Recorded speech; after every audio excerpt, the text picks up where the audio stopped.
안녕하십니까, 이성우 변호사입니다. 네, 오늘은 비싼 변호사를 선임하면 승소한다? 이 말이 맞는지 한번 제 생각을 말씀드려 보겠습니다.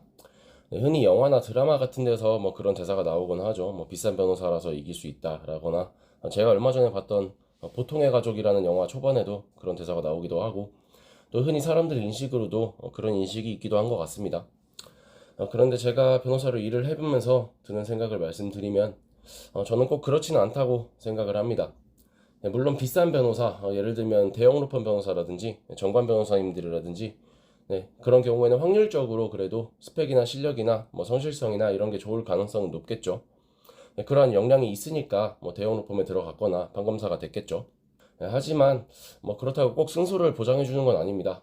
그 이유를 말씀드리면, 먼저 첫 번째로 그건 확률에 불과합니다. 네, 물론 뭐 비싼 변호사면 뭐 더 잘할 가능성이 높을 수는 있겠지만, 그래도 뭐 스펙이 좋지만 잘 안 하거나 뭐 잘 못하는 변호사도 충분히 있을 수가 있고요. 그리고 스펙은 좋지만 대충 하는 변호사보다 스펙이 좀 떨어져도 열심히 하는 변호사가 훨씬 더 잘합니다. 다음으로 현실적인 여건도 좀 있습니다.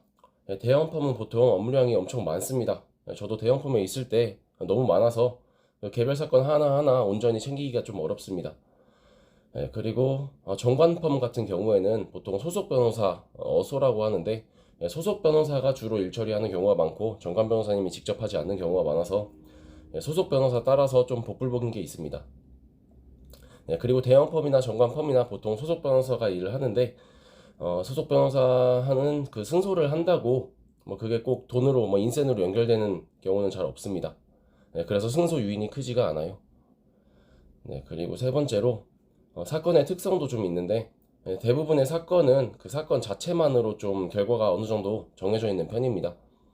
영화나 드라마에서 보여주는 것처럼 무슨 비싼 변호사가 뭔가 턱 해서 막 탁 뒤집고 무슨 증거 찾아와서 법정에서 막 휘날리고 뭐 이런 게 아닙니다. 대부분의 사건은 담당 변호사의 성실성이 가장 중요하고요. 물론 가끔 뭐 쟁점이 복잡하고 뭐 확실한 전문성이 요구되는 사건도 간혹 있을 수는 있겠지만, 대부분의 일반적인 뭐 민사, 형사, 가사, 행정, 뭐 대부분 일반적인 사건들은 변호사의 성실성이 훨씬 더 중요합니다. 그래서 마무리를 하자면, 저는 뭐 대형펌 변호사나 정관 변호사님들 정말 리스펙합니다. 정말 똑똑하신 분들 맞아요.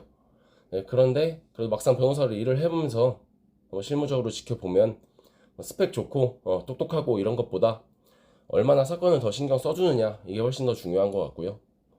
따라서 비싼 변호사, 뭐 대형 펌, 뭐 정관 변호사, 이렇게 스펙 좋은 변호사 뭐 선임한다고 무조건 승소하는 건 아닙니다.